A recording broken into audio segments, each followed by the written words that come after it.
Lucky or not so lucky kaya tayo ngayong araw? Ano kaya ang forecast ng ating resident feng shui expert? Alamin na natin yan dito lang sa Ansapin Rise and shine! Mga ka-respeto na ang gabay, patnubay, palala at prediksyon ni Master Hans Kua ngayong pagsisimula ng linggo, Monday, October 16, 2023. Simulan na natin!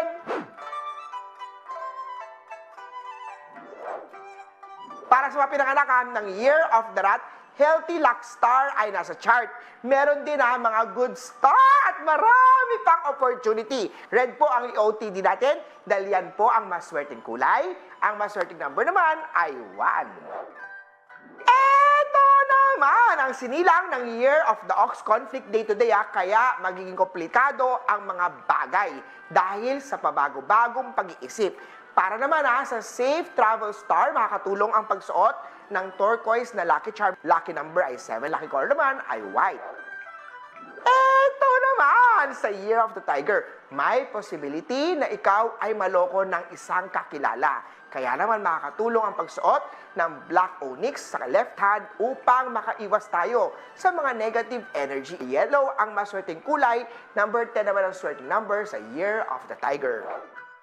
May good news star naman pagdating sa mga trabahong pinag-a-applyan sa mga Year of the Rabbit. Ipakita lang na decided ka sa iyong mga ginagawa at bigyan ng extra sipag at tiyaga. Ang maswerteng kulay green, maswerteng number naman ay 17.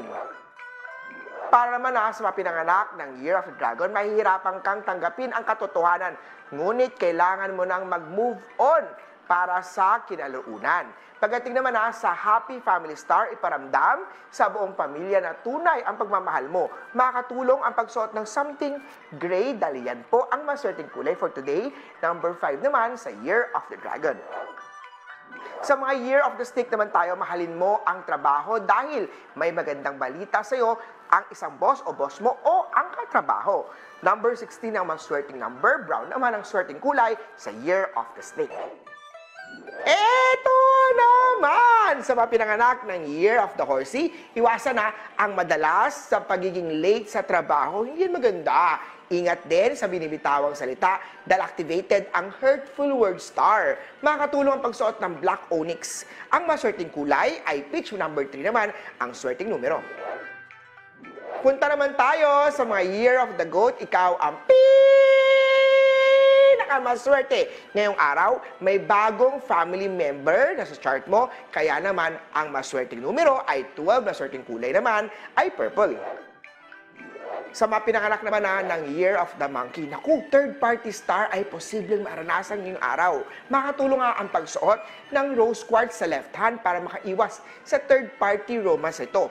Pagdating naman sa kalusugan, simulan ang pagiging healthy at iwasan ang pagpupuyat. Pink ang maswerteng kulay, 18 naman ang maswerteng numero sa chart. Punta naman tayo sa mga pinanganak ng Year of the Rooster. May isa kang kaibigan na naiinggit at nagagalit sa'yo. Hayaan mo lang yan at huwag gumawa ng kakagugulo mo. 11 ang maswerteng number, gold naman ang maswerteng kulay. Good health star naman ay activated sa mga pinanganak ng Year of the Dog. Siguraduhin hindi makakalimutan ang mga vitamins or mga maintenance na gamot. Maswerteng kulay, orange at 9 naman ang maswerteng numero. Lastly, para naman sa mga pinanganak ng Year of the Pig, gumawa ng makabuluhan sa araw na to instead na magalit o mainis ka. Huwag mong pansinin nyo silver at 14 ang swerte sa Year of the Piggy. Muli po, ito po yung mga gabay, patnubay, paalala at prediksyon lang ni Master Hans. Nasa inyong mga kamay, nasa lalay ang inyong tagumpay. Kaya naman, always be positive at i-claim ang mga swerte! Mga ka-RSP!